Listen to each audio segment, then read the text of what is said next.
Assalamualaikum warahmatullahi wabarakatuh. Saya akan menjelaskan tentang materi kelompok 1 sampai dengan kelompok 4. Kelompok 1 membahas tentang fungsi dan ragam bahasa. Ragam bahasa adalah bentuk bahasa yang bervariasi menurut konteks pemakaian.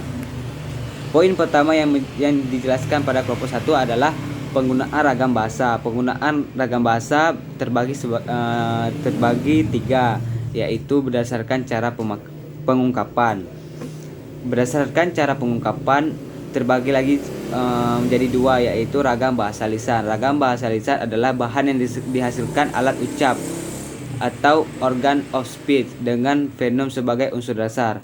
Dalam ragam lisan kita berurusan dengan kata bahasa atau kosakata atau lafal. Ciri-cirinya memerlukan kehadiran orang lain, terikat ruang dan waktu. Kelebihannya adalah ragam bahasa lisan dapat menatap langsung ekspresi orang sebagai lawan pembicara. Yang kedua, ragam bahasa tulis adalah bahasa yang dihasilkan dengan memanfaatkan tulisan dengan huruf sebagai unsur dasarnya. Ciri-cirinya tidak memerlukan kehadiran orang lain, dipengaruhi oleh tanda baca atau ejaan. Kekurangannya kurang jelas menyampaikan makna yang dimaksud. Poin yang kedua dalam kelompok 1 membahas tentang sifat-sifat ragam bahasa dalam bahasa Indonesia. Yang pertama, baku. Ragam bahasa ilmu Indonesia harus mengikuti kaidah-kaidah bahasa baku, yaitu dalam ragam tulisan menggunakan ejaan yang baku, yakni EYD. Yang kedua, denotatif. Yang kata-kata dan istilah yang digunakan haruslah bermakna lugas, bukan konotatif dan tidak bermakna ganda. Yang ketiga, berkomunikasi dengan pemikiran daripada perasaan. Pembahasan yang ketiga dalam kelompok 1 yaitu fungsi ragam bahasa, menyatukan berbagai bahasa di Indonesia, simbol kebanggaan nasional, simbol identitas bangsa, persatu antar kelompok atau etnis. Dan pembahasan yang keempat dalam kelompok 1 yaitu ragam bahasa ilmiah dan non-ilmiah.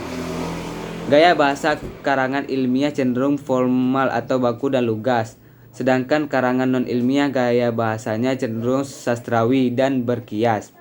Dan poin yang kelima yang dijelaskan dalam kelompok 1 yaitu ragam bahasa ilmiah dan karya ilmiah. Ragam bahasa ilmiah sangat dibutuhkan saat menulis atau membuat sebuah karya ilmiah. Kita bisa menyempurnakan bahasa yang kita gunakan dalam karya ilmiah dalam hal penggunaan ejaan, penulisan singkatan atau akronim.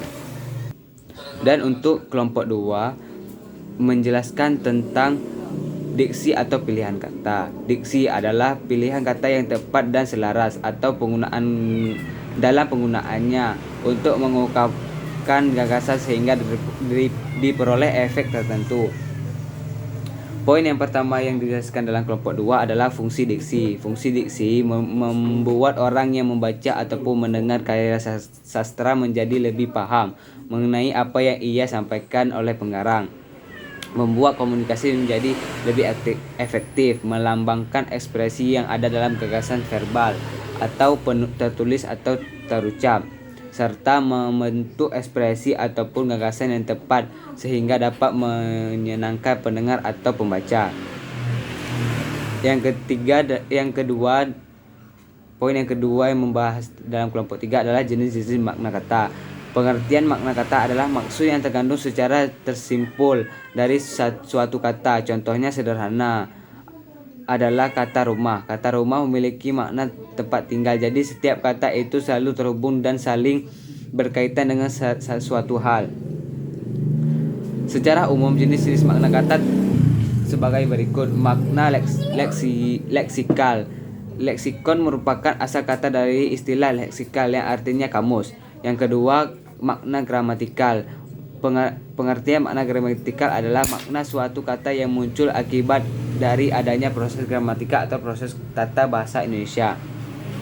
Yang ketiga, makna denotatif. Pengertian makna denotatif adalah pengertian makna kata yang sebenarnya.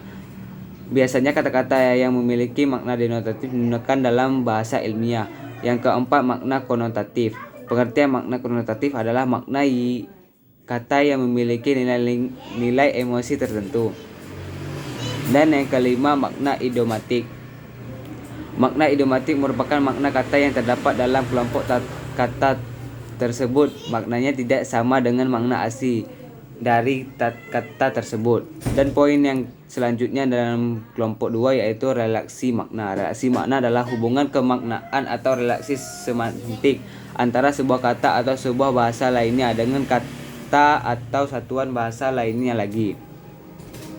Contohnya adalah sinonim, antonim, homonim. Dan poin selanjutnya yang dijelaskan dalam kelompok 2 adalah perubahan makna. Perubahan makna merupakan perubahan pada salah satu makna sebuah kata. Setiap kata memiliki beraneka makna dan konotasi yang dapat ditambah atau dikurang atau diubah sepanjang masa sehingga kognat lintas ruang dan waktu dapat memiliki perubahan makna-makna yang sangat berbeda. Perubahan makna terbagi menjadi beberapa jenis, yaitu pengeluasan, penyempitan, amelioratif.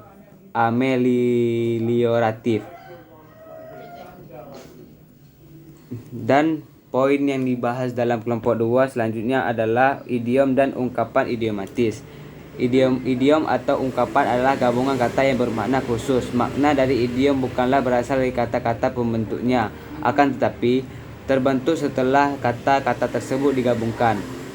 Kata idiomatis adalah konstruksi yang khas pada suatu bahasa. Salah satu unsurnya tidak dapat dihilangkan atau diganti. Salah satu contoh pemakaian ungkapan idiomatik adalah sebagai berikut. Menteri dalam negeri bertemu Presiden SBY. Salah. Menteri dalam negeri bertemu dengan Presiden SBY. Benar. Selanjutnya kelompok 3 membahas tentang kalimat. Pengertian kalimat. Kalimat adalah satuan bahasa berupa kata atau rangkaian kata yang dapat berdiri sendiri dan menyatakan makna yang lengkap. Kalimat adalah suatu bahasa terkecil yang mengungkapkan pikiran yang utuh, baik dengan cara lisan maupun tulisan. Poin kedua yang dijelaskan dalam kelompok 3 adalah unsur kalimat.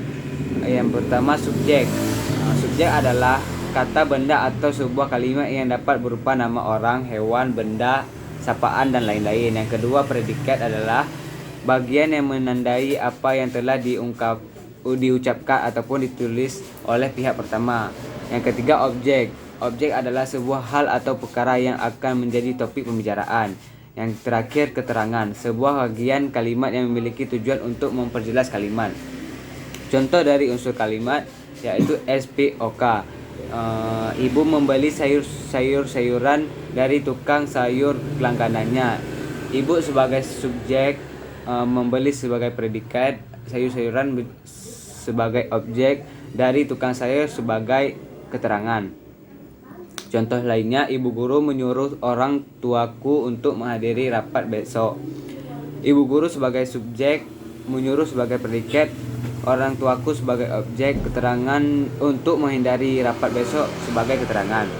Poin yang kedua dalam kelompok 3 yaitu inti kalimat. Inti kalimat adalah kepingan dari elemen yang utama dan penting dalam sebuah kalimat yang terdiri atas subjek atau elemen penting, predikat atau elemen penting, objek atau elemen tambahan, dan pelengkap atau elemen tambahan. Poin yang ketiga adalah pola kalimat. Semua kalimat yang kita gunakan sehari-hari kebanyakan merupakan pola kalimat dasarnya saja. Contoh pola kalimat SP, SPO, SPOK, SPOPL, SPPL, dan SPK. Poin yang keempat pada kelompok 3 menjelaskan tentang jenis-jenis kalimat. Jenis-jenis kalimat terbagi berdasarkan pengucapan, yaitu kalimat langsung dan kalimat tak langsung. Berdasarkan jumlah frasa, kalimat tunggal dan kalimat majemuk. Berdasarkan isi dan fungsinya, kalimat perintah dan kalimat berita. Berdasarkan unsur kalimat, kalimat lengkap dan kalimat tidak lengkap. Berdasarkan susunan SP, kalimat inversi dan kalimat versi. Berdasarkan bentuk gaya, kalimat melepas dan kalimat klimaks. Dan yang terakhir berdasarkan subjeknya, kalimat aktif dan kalimat pasif. Poin yang kelima pada kelompok 3 menjelaskan tentang kalimat efektif. Kalimat efektif adalah kalimat yang disusun berdasarkan kaidah-kaidah yang berlaku, seperti unsur-unsur penting yang harus dimiliki setiap kalimat atau subjek dan predikat. Dan poin yang ke-6 dan yang terakhir adalah ciri-ciri kalimat efektif. Ciri-ciri kalimat efektif dibagi tiga, yaitu kesepakatan struktur kalimat adalah kalimat dengan kesepadanan setidaknya memenuhi dua unsur pembentuk kalimat. Yang kedua, pembahasan kelogisan adalah ide-ide atau ide yang dapat diterima oleh akal. Yang ketiga, kecermatan dalam pemilihan dan penggunaan kata. Kecermatan dalam pemilihan kata diperlukan untuk menghindari makna ganda sehingga disusun secara efektif. Dan pada kelompok 4 menjelaskan tentang paragraf. Pengertian paragraf. Paragraf merupakan sebuah kumpulan dari kalimat yang berisi tentang satu ide pokok atau gagasan utama. Poin yang pertama yang dijelaskan pada kelompok 4 yaitu kriteria paragraf. Yang pertama adalah kesatuan, hanya boleh mengandung satu gagasan. Yang kedua, kelengkapan, terpenuhinya semua unsur seperti gagasan utama, kalimat utama, dan kalimat penjelas. Yang ketiga, kepaduan, gagasan utama pada paragraf yang saling mendukung. Poin yang kedua dalam kelompok 4 yaitu jenis-jenis paragraf. Jenis-jenis paragraf yang pertama, paragraf deskripsi, yaitu suatu paragraf yang menjelaskan atau memaparkan suatu secara jelas. Yang kedua, paragraf eksposisi, yaitu suatu paragraf yang memanfaatkan cara atau bentuk atau petunjuk supaya pembaca memahami bacaan dengan jelas. Yang ketiga, paragraf narasi, yaitu suatu paragraf yang menceritakan suatu kejadian atau peristiwa.